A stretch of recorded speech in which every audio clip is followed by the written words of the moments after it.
Bonjour tout le monde, bienvenue sur ce sujet de conf. Donc je vais parler de Svelte, même si actuellement j'ai écrit JavaScript.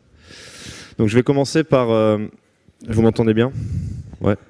D'ailleurs je dis bonjour aussi aux gens qui sont sur le stream, je sais pas où ils sont, peut-être par là. Salut. Donc ouais, je vais commencer par vous poser, faire un petit jeu, pour vous poser des petites questions sur JavaScript et notamment l'historique de JavaScript. Genre, il y a une date, 1961, qui est peut-être la date la plus dure de ce quiz. Est-ce que quelqu'un a une idée? Bon, c'est la naissance de Brendan Eich, qui est le mec qui a créé JavaScript. Bon, voilà, c'était pour mettre une date en plus. 95, quelqu'un a une idée? C'est Ouais, enfin, c'est surtout JavaScript en fait. La naissance proprement dite de JavaScript, c'est 95, donc c'est ce mec-là qui l'a créé, tout seul en 10 jours, selon la légende. 2006. Est-ce qu'il y a eu un événement marquant en 2006? Bon. C'est jQuery. Qu'on l'aime ou qu'on le déteste, en fait c'est arrivé en 2006 et ça a quand même changé profondément l'habitude de travail des gens qui faisaient du JavaScript à l'époque. Et enfin 2013, React. React, qu'on l'aime ou qu'on le déteste, ça a aussi changé profondément la façon dont on fait du web en front aujourd'hui. Je m'appelle Romain, ça c'est mon tag Twitter. Et aujourd'hui, je vais vous parler de Svelte et vous faire un retour d'expérience sur 2 ans de développement sous Svelte, que j'aurais pu aussi appeler « Pourquoi je veux arrêter de faire du React ». Alors, c'est pas vraiment parce que Svelte, c'est la nouvelle tendance. Ça, c'est NPM Trends. En violet, enfin en orange, c'est Svelte. Et c'est des vrais chiffres. C'est complètement surnaturel, bien sûr. Donc c'est pas parce que c'est la nouvelle tendance que j'ai envie d'arrêter de faire du React, c'est parce que c'est vraiment trop stylé de développer sous Svelte, et c'est vraiment ce que j'ai envie de partager avec vous aujourd'hui. Donc je vais faire une petite partie de la présentation qui sera théorique. Je vais aller assez vite sur ça parce que vous avez plein de ressources sur le web, notamment la conférence officielle de Rich Harris, le créateur de Svelte, qui est bien meilleur que ce que je vais vous présenter là. Et surtout après, je vais vous faire une démo en live. Donc partie 1, React, le sauveur. Pourquoi React est apparu? En tout cas selon moi, parce que construire une web app, franchement c'est dur. Et même avec jQuery. jQuery, ça vous fournit tout un tas d'utilitaires qui sont très cool, mais ça ne vous donne pas de cadre de travail, ça ne vous donne pas de vision sur comment on devrait architecturer notre application. Et du coup, il y avait ce manque-là, il y avait plusieurs frameworks qui avaient essayé de combler ce manque-là, mais React est arrivé en mode « nous, on a la solution, parce qu'on s'appelle Facebook, parce qu'on a des milliards d'utilisateurs, parce qu'on est trop stylé ». Ils sont arrivés, ils ont fait nous on va mettre des composants, on va mettre Flux, donc architecture de données descendante, unidirectionnelle. On va mettre le Virtual DOM, si vous ne savez pas ce que c'est, je ne vais pas le décrire, mais ça a été assez novateur à l'époque. Et la syntaxe JSX aussi qui a fait beaucoup parler d'elle il y a 10 ans. Et tout ça, ça fait React. On est content, React a sauvé le web front-end, on danse un petit peu, et en fait, vraiment... Genre, est-ce que vraiment React, c'est la solution parfaite? Évidemment, si je suis là, c'est pour vous dire que pas vraiment. En vrai, React, c'est dur. Donc, je ne sais pas si vous êtes tous et toutes ici habitués de React, mais je vais vous montrer un peu de code. Donc ça, c'est le React d'avant, le React de classe que tout le monde adore. Vous êtes obligé, si vous voulez faire du state avec React, de déclarer votre state dans le constructeur. Donc, il faut avoir un constructeur dans votre classe. Il faut que vous utilisiez 6.set state, avec peut-être une écriture fonctionnelle. Déjà, c'est pas super clair. Et en plus, il faut penser à binder votre fonction, votre méthode. Ce qui, je pense, est arrivé à tous et toutes d'avoir oublié ce truc-là.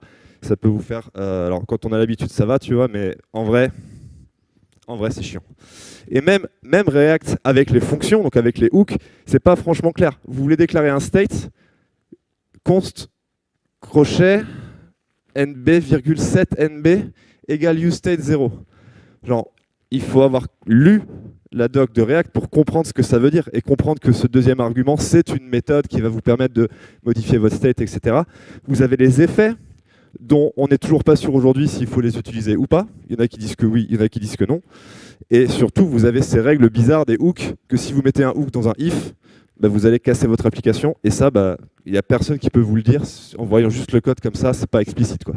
Il faut avoir de la connaissance. React, c'est lourd. Si vous installez React, tout nu, sans aucune ligne de code à vous, c'est 45 kg. GZP, tout petit machin. 45 kg pour 0 ligne de code à vous. C'est quand même pas incroyable. Tout ça, c'est du code qui tourne sur votre navigateur. En vrai, le Virtual DOM, c'est bof. Alors là, je vais essayer de vous mettre une petite vidéo donc, du mec qui a créé React. Ça dure à peu près 30 secondes. Ça explique pourquoi le Virtual DOM, certes, c'était une bonne idée, mais en fait, pas tant.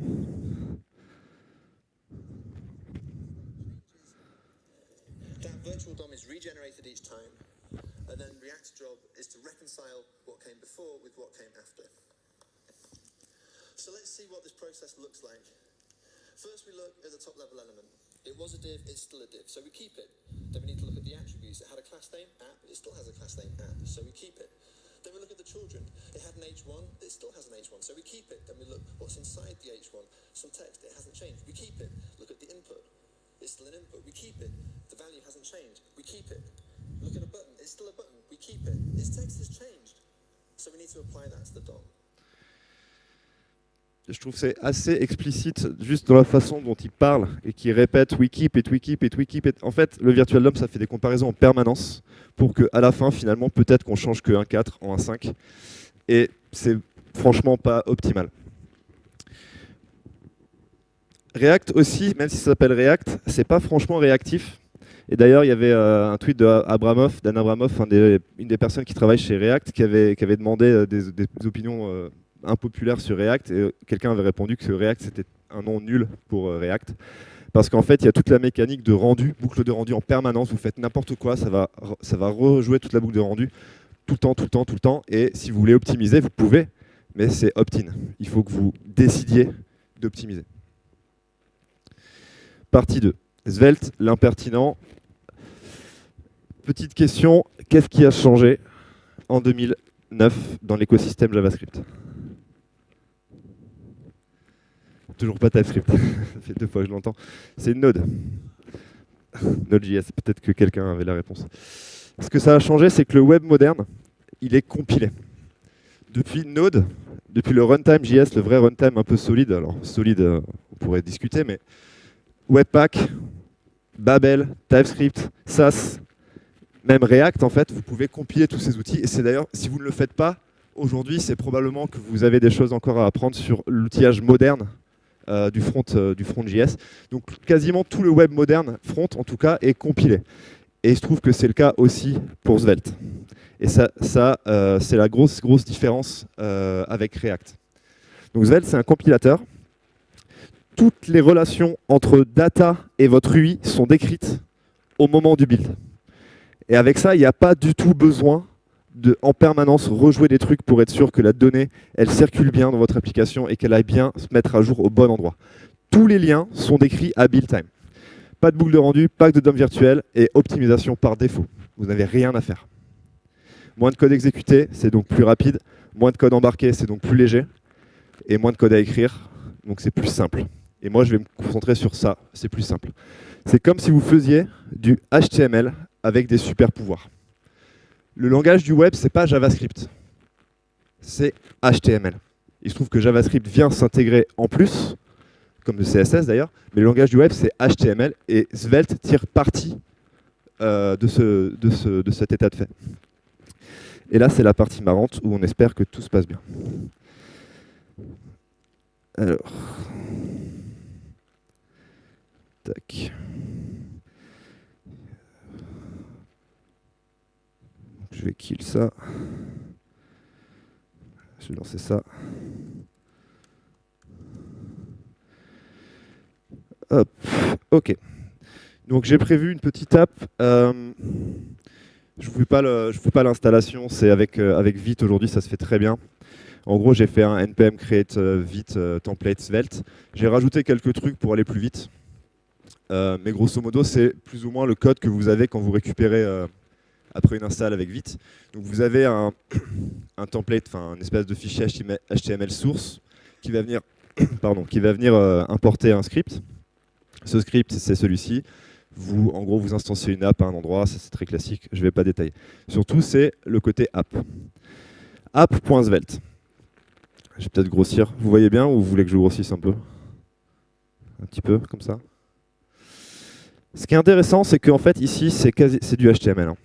Bon, le style est un peu bizarrement placé, il pourrait être dans un head en vrai, mais c'est du HTML. Et ça fonctionne. Bon, ça fait rien pour l'instant, mais ça fonctionne. On va rajouter un peu de comportement. Je vais rajouter un script. Et je vais rajouter, par exemple, money égale 100. Et ici, je vais dire, bon, bah, ça va être money. Donc c'est une syntaxe un peu avec des brackets pour mettre des variables.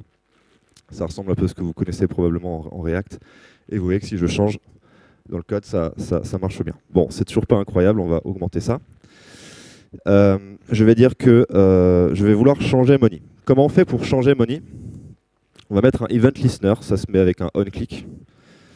Directement, on 2.click, donc c'est un petit peu différent de HTML hein, pour ça. Et on va faire un truc magique qui est une assignation. Je vais réassigner money égale money plus 1 par exemple. Moins 1, parce que là je suis sur le bouton moins. Et il me dit que bah, c'est const, donc je ne peux pas changer money.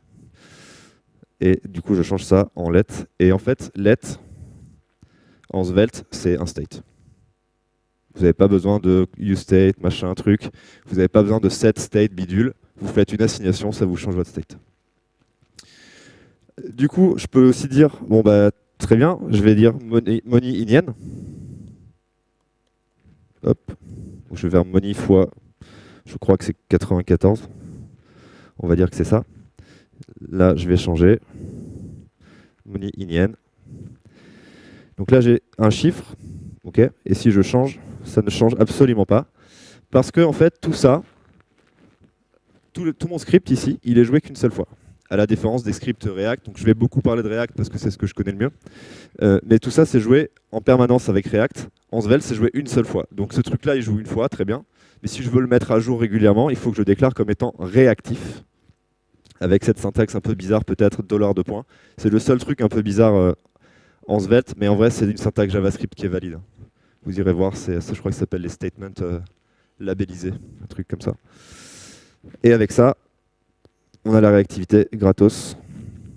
Je ne sais pas si vous m'entendez bien, j'arrête pas de jouer avec le micro. Je vais mettre ça aussi sur ici, onClick, pour faire plus. Hop, money. Alors je peux faire plus. Hein. En vrai, il faudrait faire plus et moins. L'important, c'est qu'il y ait une réassignation.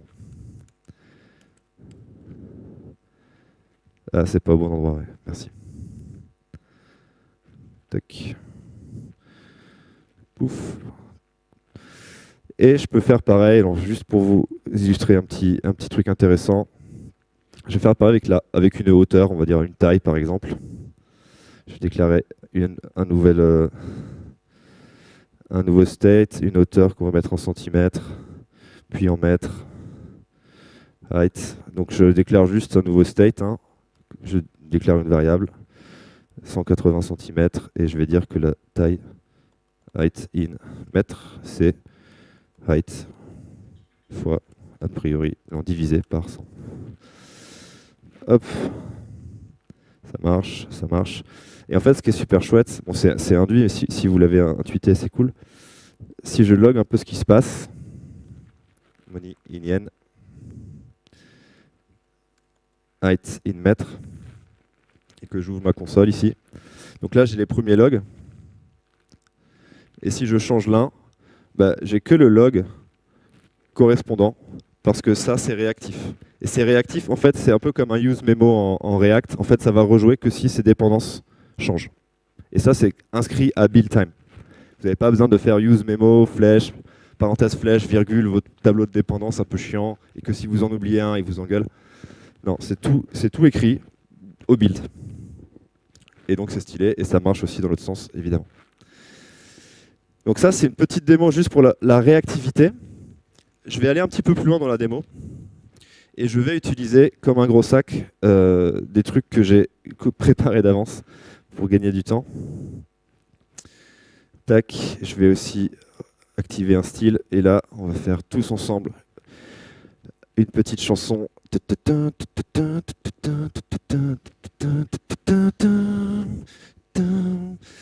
Voilà, les nostalgiques apprécieront. Donc on va faire un Pokédex, un petit Pokédex. Donc j'ai pareil, hein, j'ai copié-collé du HTML et vous voyez que ça marche instantanément.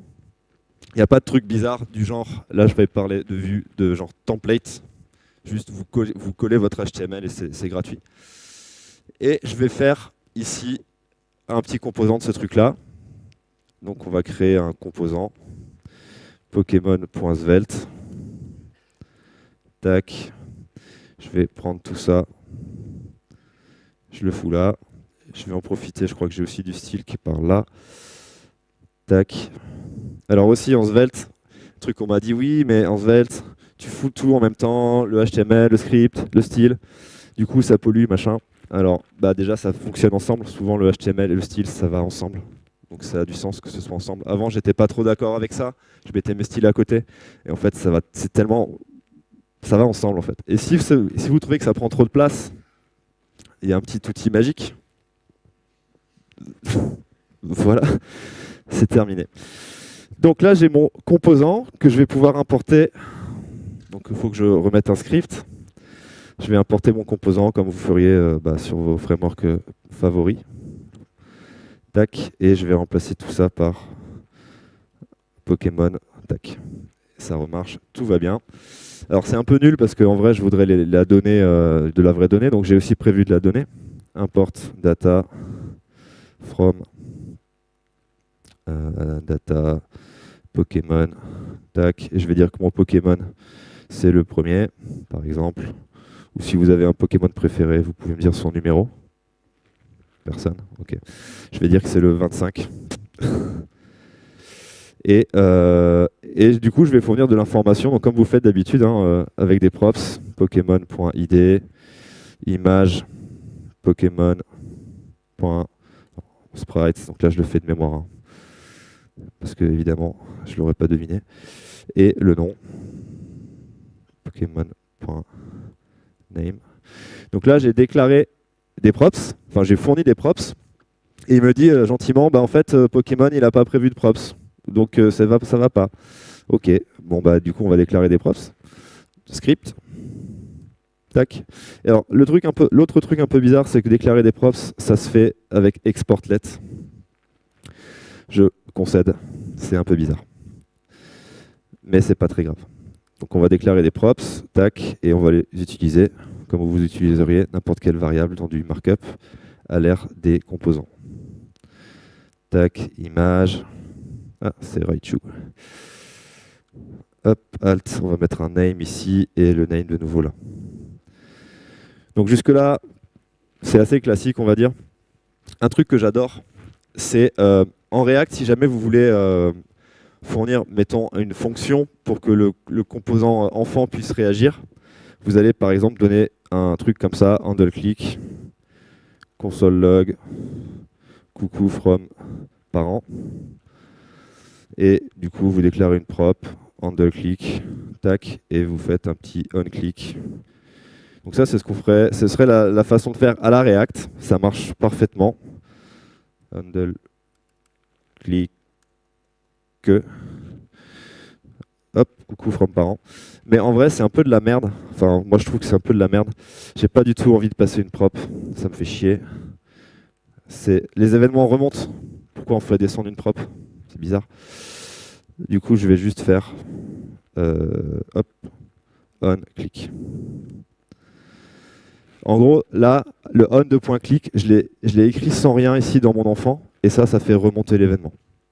Et donc, vous pouvez faire ça, vous pouvez dire dans le composant, ici à l'instanciation du composant, on de point click, et ça marche tout de suite. Ça marche pareil. Un truc aussi qu'on va pouvoir faire, c'est par exemple sélectionner un Pokémon. Pour ça, il faut qu'il y en ait plusieurs. Donc on va boucler. Je vais faire une petite boucle. Donc je vais mettre un petit UL. Et dedans, je vais donc faire boucler sur ma donnée. Pour boucler en Svelte, on a ce qu'on appelle des blocs de compilation. Donc ça va être un truc qu'on va mettre dans le HTML, qu'on va mettre dans le markup, un peu comme on ferait avec un VFOR ou un truc comme ça. Je ne suis pas très à l'aise avec Vue, mais je crois que c'est VFOR que vous mettiez directement dans les tags. Là, ça va être un bloc de compilation qui du coup va disparaître évidemment à la compilation, et on va dire each data as Pokémon. Ça, je vais le fermer, each. Et du coup, bah là, je vais mettre un LI. Alors, je le connais pas par cœur. Hop, je copie-colle aussi comme un gros sac. Paf. Data, tac, tac, tac. Et je vais dire que bah, la source, c'est toujours pareil. Pokémon.sprite.font default et le nom, enfin le alt, parce qu'on essaie d'être accessible. Hop. Et du coup, vous avez ici, vous ne voyez pas très bien, mais je peux vous garantir, ils y sont tous, jusqu'en bas. Donc j'ai bouclé comme ça. Bien sûr non, c'est pas bien sûr, mais on peut déstructurer aussi directement ici, si on a envie. Donc, ça permet de faire des choses comme ça. Sprites, names, ID, je vais utiliser ID juste après. Donc je vais déstructurer ID aussi. Avec ça, là, je vais avoir envie de sélectionner un Pokémon. Donc, je vais vouloir cliquer sur un LI. Donc, toujours on-click. Et je vais dire, bon, bah, je vais sélectionner un truc. Selected égale, et je vais dire que c'est l'ID, par exemple. C'est un state. Je vais le déclarer ici. Selected. Et ce que je vais faire aussi, c'est que je vais dire si... Donc là, c'est un autre bloc de compilation. Si selected, alors je vais afficher le Pokémon qui va bien. Donc le Pokémon qui va bien, ça va être... ça va pas être le 25, du coup, ça va être celui dont la position correspond à l'identifiant. Donc data, crochet, selected, et c'est du coup -1. Et ça, il faut que ce soit réactif pour qu'à chaque fois que selected change, ça rejoue l'assignation. Tac, donc là ça va merder parce que j'ai pas tout écrit correctement. Else, if, tac. Et donc là je vais choisir et ça va du coup afficher à la place le Pokémon ici. Donc au moment de la compilation, donc ça c'est des blocs de compilation qui vont transformer le code, qui vont écrire du code natif, du code vanille, pour dire bah, si jamais selected n'est pas nul, ou n'est pas 0 en l'occurrence, mais là il n'y a pas de ID 0, ça n'existe pas, je veux afficher ce truc-là à la place de l'autre. Donc je vais aussi en profiter pour faire un petit retour ici. On clique sur, pas sur le header, mais sur le ici. On clique, tac, et je vais dire que selected c'est rien. Tac, et je vais aussi en profiter pour faire un petit ternaire. Si selected existe, je vais écrire retour, et sinon Pokédex, par exemple. Hein. Tac, tac. Ça marche, on est content. On peut aussi jouer avec les classes. Alors ça, c'est vachement intéressant. Enfin, tout est intéressant, mais ça particulièrement. Je vais vouloir que le H1 il ait une classe. Et en fonction de selected. Donc ce qu'on ferait aussi en React, de mémoire, ça fait longtemps que je n'ai pas fait de React, on va tester est-ce que selected existe. Si selected existe, je veux la classe, par exemple, back, que j'ai prévu d'avance. Et s'il n'existe pas, je veux rien du tout. Hop, il faut que je mette des espaces. Donc ça, je pense que c'est un truc que probablement vous avez déjà fait. Donc là, ça fait que ça souligne le truc. En vrai, souvent, on utilise plutôt des librairies genre class names. Peut-être vous connaissez. En Svelte, on a un truc magique. Classe .back égale un booléen. Et ça vous applique la classe comme ça. Et si en plus vous avez de la chance et vous avez prévu une variable qui s'appelle pareil, vous avez un raccourci classe .back. Et ça marche.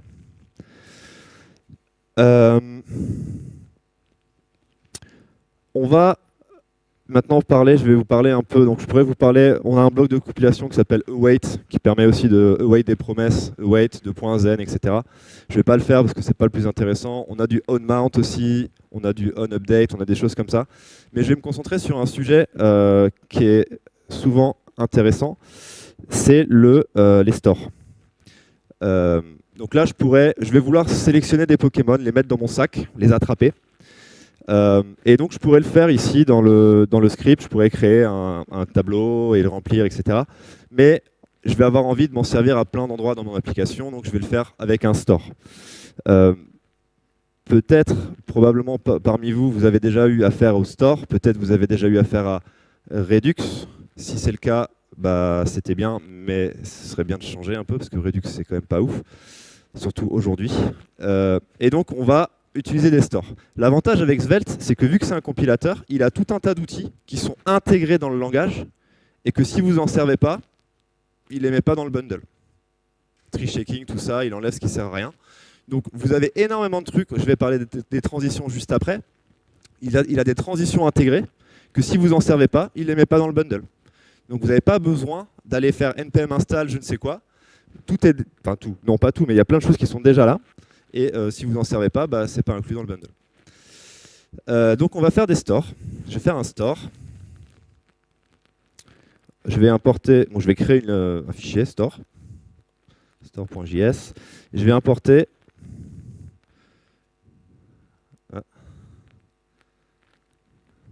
petit freeze, voilà. Je vais importer donc l'outil qui permet de faire des stores, Svelte, store. Et là, vous allez voir, c'est assez, c'est pas évident au début. Je vais créer un store. Hop, je vais l'appeler bag. Alors attendez, je me rappelle. Hop, voilà, c'est tout. C'est fini. J'ai un store. Ce store, je peux l'importer. Hop, from store.js, je crois. C'était comme ça que je l'ai appelé. Et un store, alors je ne vais pas rentrer dans le détail, mais en gros, vous pouvez accéder à plusieurs méthodes sur le store. Vous avez bag.set qui permet de donner une valeur à votre sac, à votre store. Vous avez bag.update qui est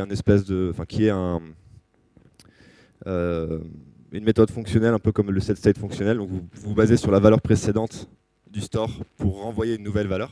C'est un register, quoi, en gros. Et vous avez la valeur du store qui est $bag. Donc ça, c'est une petite bizarrerie aussi, mais en fait, ça veut dire que le store est réactif. Si jamais le store change, il va rejouer la réactivité. Donc toutes les variables qui vont dépendre de ce store vont se mettre à jour, et lui aussi. Donc on va commencer par exemple, déjà je ne vais pas mettre rien dans mon store, je vais mettre le chiffre 3 par exemple, c'est le Pokémon que j'ai attrapé, et je vais dire ici $bag.length.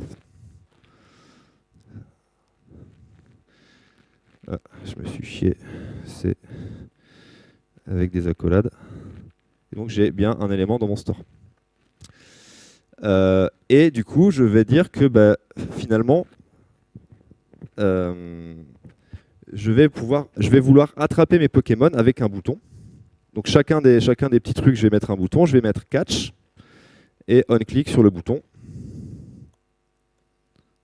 Et je vais lui dire, bon bah on-click, catch, tu vas faire un bag.update. Tu vas prendre le bag précédent et tu vas lui rajouter, donc spread, tu vas lui rajouter l'ID actuel. Hop, et du coup, si je fais catch, bon, il y a eu un petit bug qu'on va régler, mais vous avez vu que le 2 en haut a changé. Donc j'ai bien mon store qui s'est mis à jour. Le bug ici, c'est parce que j'ai un on-click là et j'ai un on-click là, donc l'événement remonte.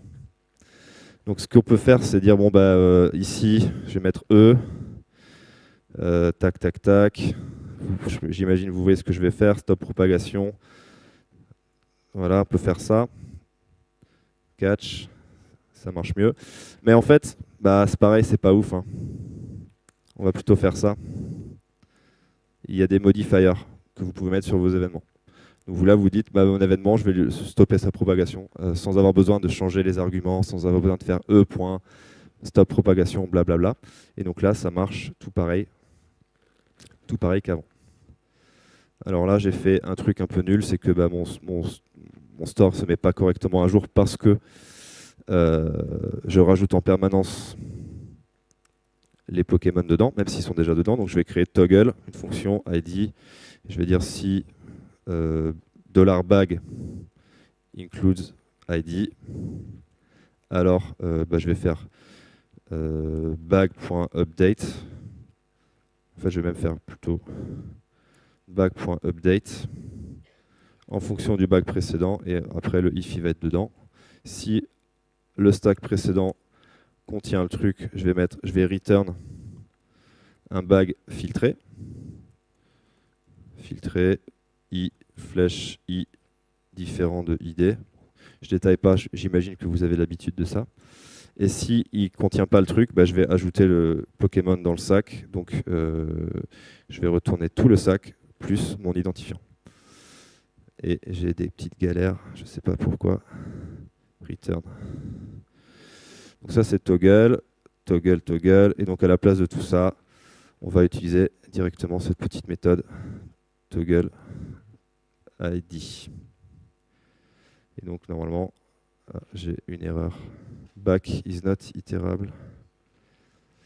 Ah oui, bien vu. Merci. Catch. Et voilà, donc là ça marche mieux.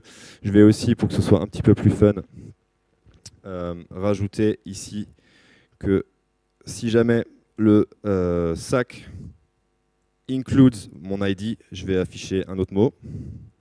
Par exemple, release. Et sinon, catch. Donc je fais un ternaire. Je pourrais faire ça avec un bloc de compilation aussi. Peu importe, comme vous préférez faire. Hop. Et je peux aussi mettre une classe ici, ça j'ai prévu. Une petite classe si jamais j'ai attrapé mon Pokémon. Cote qui va être du coup le sac.include. Donc j'utilise le petit utilitaire pour les classes là, pour avoir évité de détailler complètement la string que je veux lui mettre. Voilà, catch, release. Et un autre truc qui est marrant, c'est que du coup là j'ai dupliqué le bag.includes 2 fois. En fait, dans les blocs de compilation, je peux créer des espèces de sous-blocs de compilation, créer des constantes qui vont être pour chaque LI, là en l'occurrence c'est dans un each, donc pour chaque each, je vais avoir un const qui ne sert que dans ce markup là, que dans ce markup de compilation on va dire. Et à partir de là, bah, je peux me passer de ça. Et ça marche. Hop. Ça devrait marcher tout pareil. Et c'est quand même beaucoup plus propre. En tout cas, moi je trouve que c'est plus propre. Donc là c'est bien, j'ai un store, mais je ne m'en sers pas vraiment à son plein potentiel. Moi je veux m'en servir dans mon autre composant. Donc ici, bah, je vais faire pareil, je vais importer mon store. From store.js ou pas .js, en fait on s'en fout. Et je vais faire grosso modo la même chose. Toggle, pour l'instant je vais le dupliquer parce que c'est plus simple. Tac. Toggle. J'ai un bouton. Je vais copier-coller le code parce que c'est quand même la même chose. Hop, le style, on peut le couper. Ça, je vais fermer. Pokémon. Le bouton, je vais lui mettre ça dedans. Code, ça va être... Donc je suis réactif parce que je veux dépendre du sac. Le sac étant un store, je vais récupérer sa valeur avec le $bag includes ID. Et je peux mettre... Et j'ai aussi là, vous voyez, j'ai Pokémon Code ici. En fait, bah là, je vais dire, j'ai la classe principale qui est Pokémon, qui elle ne change pas. Je rajoute une classe qui dépend d'une variable. Simplement comme ça, j'ai pas besoin de m'embêter à construire des chaînes de caractères, parce qu'on sait tous que c'est super chiant.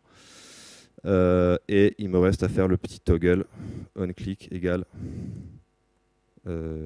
toggle ID. Et il veut vraiment que je fasse toggle classe. Hop.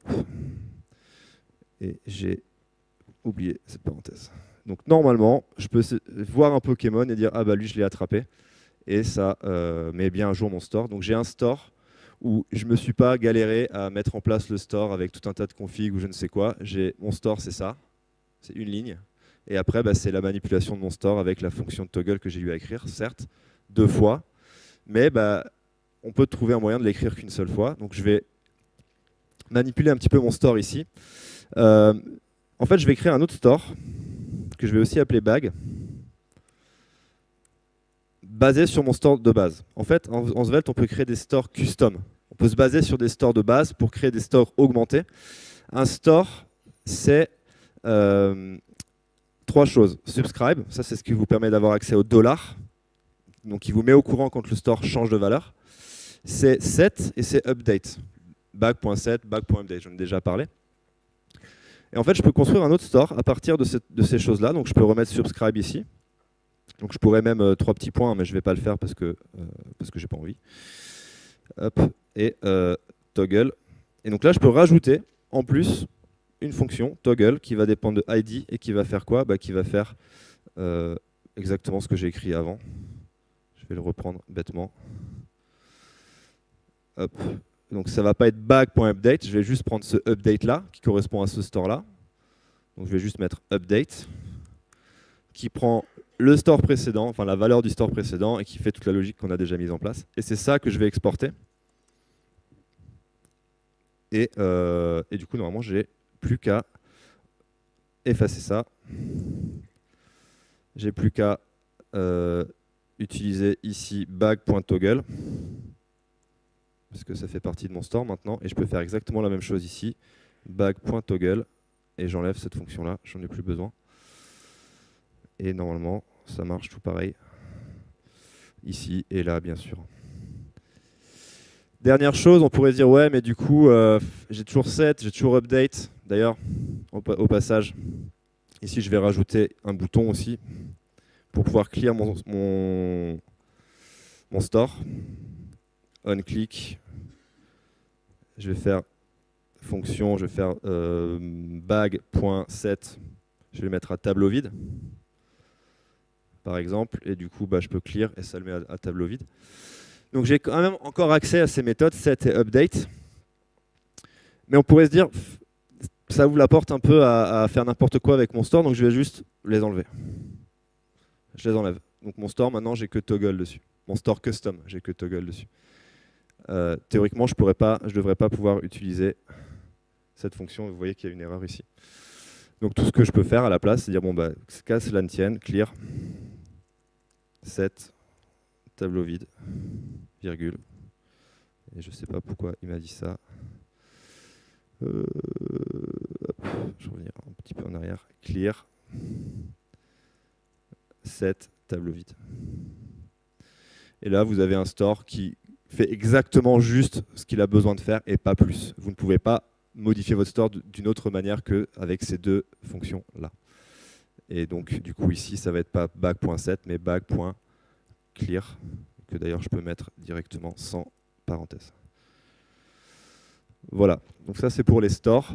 Il y a d'autres choses à faire, et bien sûr, avec les stores, mais je n'ai pas le temps de vous en parler plus. Et un autre truc un peu stylé avant que je conclue, je vais avoir envie de faire un espèce de slideshow. Donc dire un slider. Donc pour pouvoir, quand j'ai le détail sur un Pokémon, aller de gauche à droite. Donc je vais créer un composant pour ça, que je vais appeler slider.svelte. Tac, j'ai toujours le style qui va bien. C'est ça que je vais importer dans mon app. Slider. Donc à la place de ça, je vais mettre un slider. Hop. Donc quand j'attrape, j'ai un slider. J'ai rien au milieu. Bon, il faut que je mette un Pokémon au milieu. Je vais copier ça. Slider. Ici, je vais mettre un Pokémon. Il faut que je lui fournisse des infos. Bon, comment je les fournis? On va les fournir en props. Mais qu'est-ce qu'on va fournir en props? Un slider, il est censé gérer lui-même la position dans le tableau. Donc je vais lui fournir aussi le tableau. Non seulement je vais lui fournir la position actuelle pour initialiser mon slider, mais je vais aussi fournir le tableau, donc items par exemple, et current. Donc ici, ça, j'en ai plus besoin. Je vais lui fournir items, donc moi c'est mes données, c'est ma data. Et current, c'est selected. Mais ce n'est pas vraiment selected parce que selected, ça correspond à l'identifiant du Pokémon. Là, j'ai un tableau, je ne sais pas ce que j'ai de base en fait. C'est juste des positions dans le tableau, donc je vais mettre selected-1 qui, dans ce cas-là, ça correspond à la position dans le tableau. parce que les Pokémon sont ordonnés de 1 à 151. Donc là, et maintenant, il faut que je calcule le Pokémon qui correspond à cet indice-là. Il se trouve que comme ils sont dans le bon ordre, je vais juste mettre Pokémon égale items crochet current. Normalement, je ne devrais pas trop me tromper. Qu'est-ce qu'il me raconte? Pokémon, bah oui, il faut que je l'importe. 5 minutes, oui, j'arrive. From ./Pokémon. Donc là, ça marche. Il faut que j'implémente la logique. Hein. Donc je vais faire une fonction next pour pouvoir aller de gauche à droite. Je vais dire que si le current c'est plus petit strictement que la longueur de mes items, je veux faire qu'est-ce que je veux faire? Je vais faire current plus pardon, pour pas dépasser. Hein. Tout simplement la condition c'est pour pas dépasser. Et previous, je vais faire pareil. Si current est strictement plus petit, plus grand que 0, je vais faire un truc comme moins. Et comme c'est la réactivité, toujours pareil. Hein.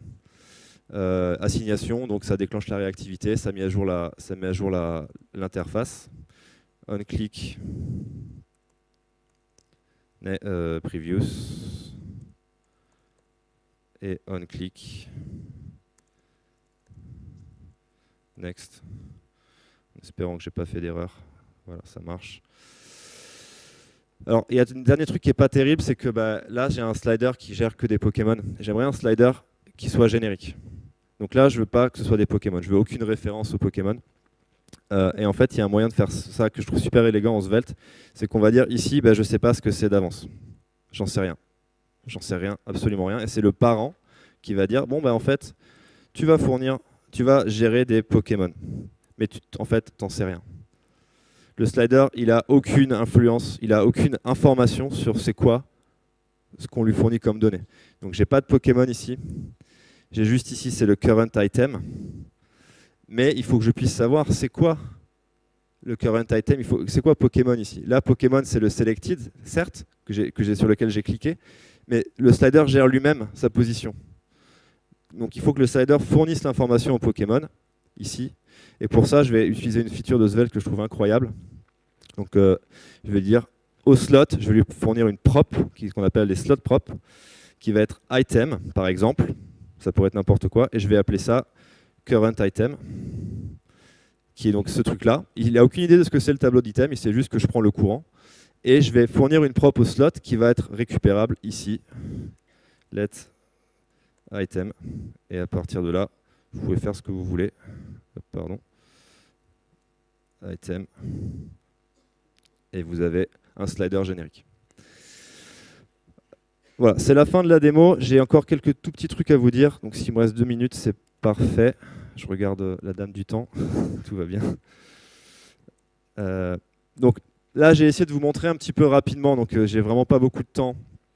Donc on n'a pas tout vu. Et j'ai peut-être un peu survolé certains sujets et j'en suis navré.